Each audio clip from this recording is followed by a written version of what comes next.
तो दोस्तों कल कितना हुआ रेड टू का कलेक्शन, उसके बारे में बात करते हैं। इम्पोर्टेंट चीज़ ये है कि रेड टू कहाँ पे है अभी।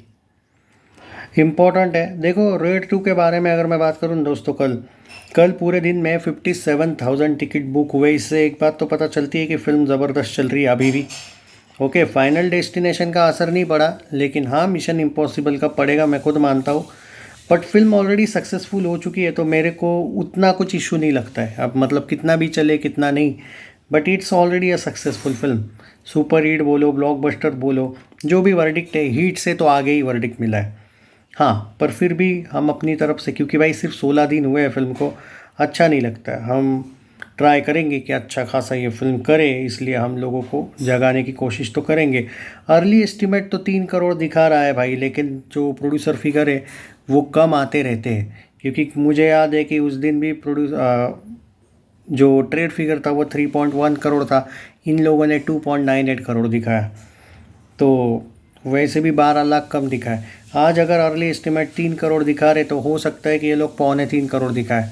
आई होप कि ये ट्रेड फिगर और प्रोड्यूसर फिगर ज़्यादा हो। आज 3.25 करोड़ का आना चाहिए जो पोस्टर है वो, पर भरोसा नहीं ना इनका। तो देखते हैं कि कितना आएगा कितना नहीं। अगर 2.5 करोड़ आता है तो 143 करोड़ के आसपास होगा, 143.5 करोड़ के आसपास होगा। अगर 3 करोड़, 2.5 करोड़, 3 करोड़ आता है तो ओके नेट में। ये मैं आपको अपडेट दे दूंगा ऑफिशियल कलेक्शन आने के बाद। अब मेन मुद्दे की बात यह है कि कल जो इवनिंग था वो ठंडा था या ज़बरदस्त था, और आज का इवनिंग, क्योंकि मैच हो रही है भाई, आज आईपीएल है, तो भाई ऑब्वियसली उस पर असर पड़ने वाला है। ऊपर से मिशन इम्पॉसिबल की वजह से इसके शोज़ भी कम हुए, तो भाई असर तो बुरा पड़ेगा। सच बोल रहा हूँ। जहाँ पे 16-12 शोज़ थे कल तक, जो 7-7 शोज़ थे, आज 4-4 शोज़ पे आ गई है गाड़ी। तो थोड़ा असर तो देखने को मिलेगा। एक उम्मीद थी जो अच्छी गई है। मॉर्निंग 5% था कल, आफ्टरनून 10%, इवनिंग 11.5%, और नाइट शोज़ थे 18%। अब यहाँ पे क्या होगा, आज से शोज़ हो जाएंगे भाई कम। मैं दोपहर को एक कंपैरिजन वाला वीडियो बना के दूंगा आपको कि मिशन इम्पॉसिबल आने के बाद कितना बुरा असर पड़ा है फिल्म पे। हाँ, कल 556 शोज़ थे मुंबई में और 1030 शोज़ थे दिल्ली में। मैं कंपैरिजन वाला वीडियो बनाऊंगा, आज कितने शोज़ है और कल कितने शोज़ थे, लेकिन वो दोपहर के वीडियो में बनाऊंगा। उसमें आपको अंदाज़ा आ जाएगा कि मिशन इम्पॉसिबल ने बहुत स्क्रीन्स और शोज़ खाए हैं। सिर्फ शोज़ नहीं बल्कि स्क्रीन्स भी खाए हैं। 213 पुणे, बेंगलुरु में 92 शोज़ थे, 84 शोज़ हैदराबाद में थे, कोलकाता में भाई 146 शोज़ थे, 461 शोज़ अहमदाबाद में थे, चेन्नई में 9 शोज़ थे कल, 247 शोज़ सूरत में, जयपुर में भाई 134 शोज़ थे, चंडीगढ़ में 104 शोज़ थे, 91 शोज़ भोपाल में थे, और लखनऊ में 189 शोज़ थे, विच वॉज क्वाइट ब्रिलियंट। आज कितना होगा कलेक्शन, आप लोग अगर पूछ रहे हो तो देखो भाई, आज एक तो सबसे बड़ा इशू ये है, एक अंदाज़ा नहीं आ पा रहा है कि शोज़ कितने हैं। अब कल से ज़्यादा आना चाहिए, ये मैं खुद मानता हूँ, आना तो चाहिए, लेकिन भाई जितने कम शोज़ है आज, क्योंकि कल मैं देख रहा था, बड़ा जो थिएटर है, एक थिएटर का एवरेज दे रहा हूँ, जहाँ पे 13 शोज़ थे कल, वहाँ सॉरी, कल 9 पे आ गई थी क्योंकि वो फाइनल डेस्टिनेशन आई थी ना, तो वहाँ पे आज 7 शोज़ हैं। और एक जो थिएटर है जहाँ पे ऑलमोस्ट 11 शोज़ थे, वो ऑलरेडी 6 पे आ गए थे, आज चार चार शोज़ है उसके। तो जहाँ मतलब रेड टू के, तो असर तो पड़ा है, आपको समझ में आ रहा होगा कि रेड टू पे असर पड़ा है। अब यहाँ पे बहुत से लोग पूछ रहे हैं कि क्या आज 5 करोड़ आएगा क्या। दोस्तों सबसे पहले आपका सवाल ये नहीं होना चाहिए, सबसे पहले आपका सवाल ये होना चाहिए कि कल से ज़्यादा आएगा क्या। हाँ, आपको टेढ़ा लगेगा ये सवाल, लेकिन ये प्रैक्टिकल सवाल है, क्योंकि भाई एक सिंपल सी बात देखो ना आप। अगर कल मैं देख रहा हूँ एक जगह पे, जहाँ हमारे यहाँ पे बड़ा थिएटर है पीवीआर का, वहाँ पे अगर 9 शोज़ थे, और अगर आज रेड टू के वहाँ पे ऑलमोस्ट 4 शोज़ हो गए हैं, और आप देखो मिशन इम्पॉसिबल के 3 और 3 6 और 1 7 और 3 10, हिंदी में अलग और इंग्लिश में अलग, 10 शोज़ मिशन इम्पॉसिबल के, 2 shows plus 2 shows, 4 shows final destination के। आप समझ जाओ भाई, अगर आपके 14 शोज़ कट हुए हैं और सिर्फ 4 शोज़ रेड टू के हैं, तो इसमें तो आपको पहले यही सोचना पड़ेगा ना मेरे भाई, कि आज कल इतना कलेक्शन आएगा क्या। क्या 3 करोड़ आएगा क्या, ये पूछो भाई, ये मत पूछो कि 5 करोड़ आएगा क्या।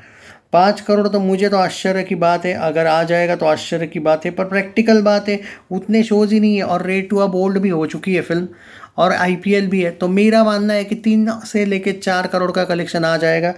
और अभी भी मुझे लगता है कि जो ट्रेड फिगर था 3 करोड़ का, प्रोड्यूसर आज भी कम देगा। लेकिन ये मत भूलो, कल जहाँ के हम बात कर रहे हैं वहाँ पे 7 शोज़ 9 शोज़ वाली गाड़ी थी, आज 5 शो 4 शोज़ वाली गाड़ी है। शोज़ कम हुए ये भी देखो, नई फिल्म रिलीज़ हुई है ये भी देखो। इस फिल्म को बड़ी फिल्म ही समझो, बहुत बड़ी फिल्म है ऑब्वियसली मिशन इम्पॉसिबल।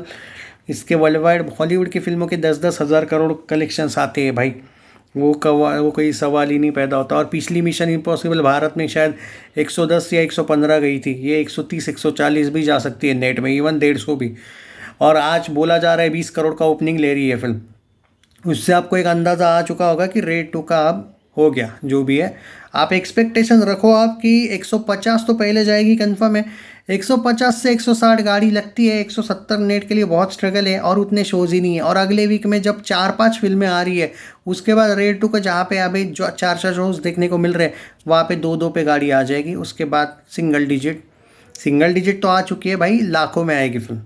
पर इट्स अ ब्लॉकबस्टर फिल्म, इसलिए कोई इशू नहीं है। पर हाँ, if you are asking me about कि इस पे असर पड़ा है क्या, नहीं, मैं कहूँगा बहुत ज़बरदस्त रिलीज़ थी भाई। रेड 2 जो रिलीज़ कर दी ना इन लोगों ने, रिलीज़ डेट इधर उधर हो जाती ना थोड़ा, तो भाई बहुत मुश्किल नहीं, पर जितना आप सोच रहे हो वैसे कलेक्शन ना होता। चाहे वो 9 तारीख को आती या 8 तारीख को आती या फिर उसके पहले वीक में भी आ जाती, तो भी असर पड़ सकता था। शोज स्क्रीन ज़बरदस्त प्लानिंग के साथ रिलीज़ करना और एडवांस बुकिंग टाइम पे खोलना। T series Ajay Devgn films, Panorama studios ने जो दिमाग लगाया वो बहुत अच्छा लगाया। उनको पता था आगे आने वाला खतरा, मिशन इम्पॉसिबल वगैरह, तो उन्होंने रिलीज़ करवा दी और अच्छे ढंग से रिलीज़ करवा दी। ज़बरदस्त वाली ओपनिंग मिली। ये ओपनिंग नहीं मिलती ना दोस्तों, अगर 10 करोड़ टाइप का ओपनिंग मिलती ना, 100 करोड़ के लिए स्ट्रगल करती रेड। और आपने देखा है ऐसा हुआ है कुछ फिल्मों के साथ, समझ में आ रहा है। ये जो ज़बरदस्त एडवांस बुकिंग ओपन करना, एडवांस और कलेक्शन 18 से 20 करोड़ का डे वन आना, ये आपकी फिल्म को बहुत अलग पहुंचा दिया। वर्डिक में भी सुपर हिट के आगे वाला वर्डिक पे पहुंचा दिया। वरना आप देखो अभी शोज़ और स्क्रीन्स का हालत देखो, अगर आप पहले वीक में धप सपोर्ट ना करते तो समझ जाओ, आप अंदाज़ा समझ रहे हो मैं क्या बोल रहा हूँ। Thank you Ajay Devgn fans कि तुम लोगों ने पहले ही टूट पड़े। ये नहीं कि नहीं चलो भाई बाद में देखते हैं, बहुत अच्छा। और अजय देवगन को भी क्रेडिट है, समर के पहले वीक में, मतलब मई मंथ के पहले वीक में और पहले ही दिन रिलीज़ कर देना, ये ज़बरदस्त रिलीज डेट है। बॉलीवुड इसका पक्का कॉपी करेगा आगे चल के। 1 मई बेस्ट डेट है। चाहे आईपीएल भी था उस टाइम पे, तो शायद असर भी नहीं पड़ा था आईपीएल पे, आईपीएल भी था, पर रिलीज डेट बहुत ज़बरदस्त थी। यही वहाँ पे मार खा गए थे अजय देवगन पिछले टाइम पे। वो तो बोनी कपूर की वजह से, उसमें अजय की गलती नहीं थी। चाहे वो मैदान रिलीज़ कर दी हो, रनवे 34 एडीएफ ने की थी वो तो रिलीज़, पर वहाँ पे तो उस टाइम पे बॉयकॉट बहुत चल रहा था। Perfect release that is the perfect example of red 2। Channel subscribe नहीं किया तो कर लीजिए। जय हिंद। आज का प्रेडिक्शन है मेरा 3+ होना तो चाहिए भाई। मैं 5 तो नहीं बोलूँगा भाई, क्योंकि शोज़ ही नहीं उतने। अगर हो जाएगा तो बहुत अच्छी बात है, कोई जादू वादू हो जाए कहीं पे लोग टूट पड़े तो, but on serious note 3 crore आएगा भाई। 3 करोड़ तक का से या फिर 3.5 करोड़ तक का प्रेडिक्शन है। अरे शोज़ ही का में तो हॉलीडे रह के क्या फ़ायदा है, तो देखते हैं। पर it's a blockbuster. I mean चलो सुपर हिट मान लो।